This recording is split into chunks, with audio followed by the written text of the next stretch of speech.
নমস্কার, আমি বন্দনা। আমার কিচেনে আপনাদের সবাইকে স্বাগত জানাই। আবারও এসে হাজির হয়েছি মালাই সন্দেশের একটি রেসিপি নিয়ে। এখানে আমি 1 লিটার দুধ নিয়েছি। দুধ বেশ ভালো করে ফুটিয়ে নিয়েছি। এই পর্যায়ে গ্যাসের ফ্লেমটা অফ করে দেব। দুধে আমি ছানা কাটাবার জন্য নিয়েছি ভিনিগার আর জল, যেটা আমি একসাথে মিশিয়ে নিয়েছি। এইভাবে অনবরত নাড়তে থাকবো যতক্ষণ না পর্যন্ত দুধ থেকে ছানা পুরোপুরি আলাদা হয়ে যায়।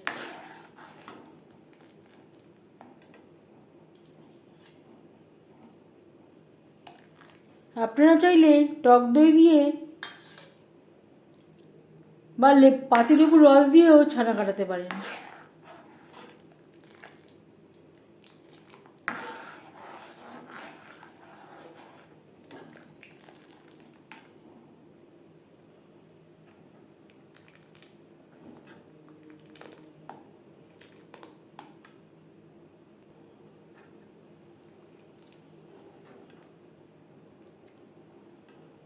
দুধ থেকে ছানা কাটা শুরু করে দিয়েছে।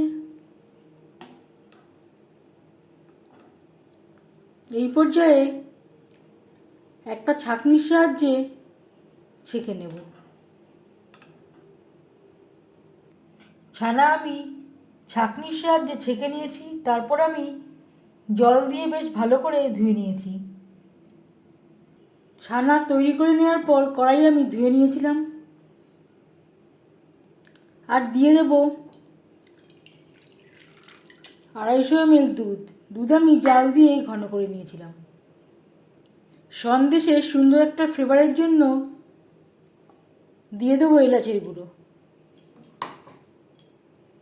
দুধ আমি উষ্ণ গরম করে নিয়েছি। এবার দিয়ে দেব গুঁড়ো দুধ। আপনারা চাইলে দুধ জাল দিয়েও ঘন করে নিতে পারেন, তবে একটু গুঁড়ো দুধের ব্যবহার করলে স্বাদটা খুবই ভালো হবে।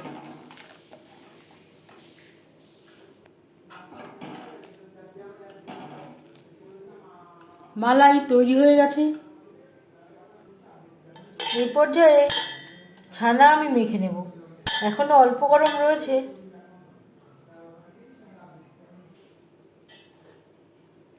দিয়ে দেব মেখে রাখা ছানা। মালাইয়ের সাথে ছানা বেশ ভালো করে মিক্সড করে দেব।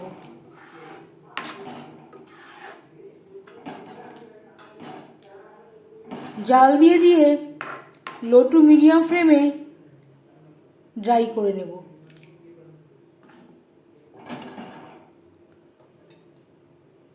অনেকটাই ঘন হয়ে এসছে। এই পর্যায়ে দিয়ে দেব চিনি। চিনি কতটা অ্যাড করবেন সেটা সম্পূর্ণ নির্ভর করছে আপনার উপর। আমাদের বাড়িতে সবাই একটু মিষ্টি বেশি খেতে পছন্দ করে, তাই আমি আমাদের বাড়ির স্বাদ অনুযায়ী চিনির ব্যবহারটা করলাম। আপনারা চাইলে চিনির পরিমাণটা কম বা বেশি করতে পারেন। চিনি দেওয়ার সাথে সাথে একটু পাতলা হয়ে যাবে। আবারও জাল দিয়ে দিয়ে ড্রাই করে নেব।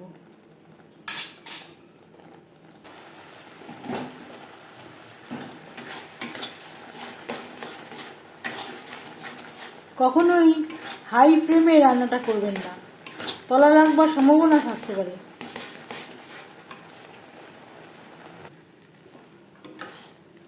ড্রাই হয়ে এসছে।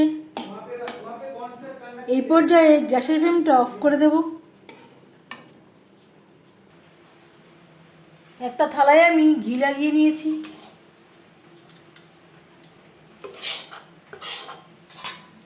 থালায় আমি ট্রান্সফার করে নেব। একটা হাতার সাহায্যে এভাবে একটু সমান করে দেব।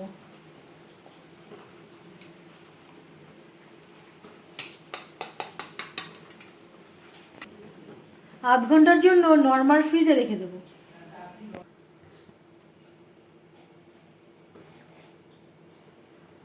আধ ঘন্টা আমি নর্মাল ফ্রিজে রেখেছিলাম। এবার আমি কেটে নেব।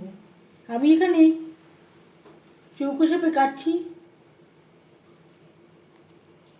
আপনারা আপনাদের ইচ্ছা অনুযায়ী যে কোনো শেপে কেটে নিতে পারেন।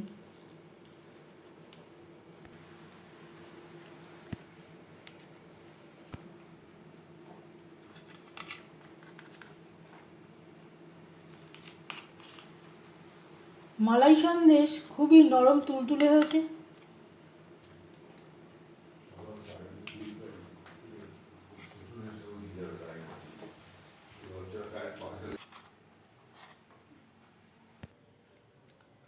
সার্ভ করার জন্য মালাই সন্দেশ রেডি।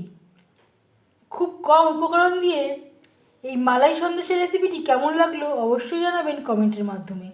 যদি এই রেসিপিটি ভালো লেগে থাকে লাইক করবেন, শেয়ার করবেন, সাবস্ক্রাইব করবেন আমার চ্যানেলটিকে, বেল আইকনটা ক্লিক করে দেবেন।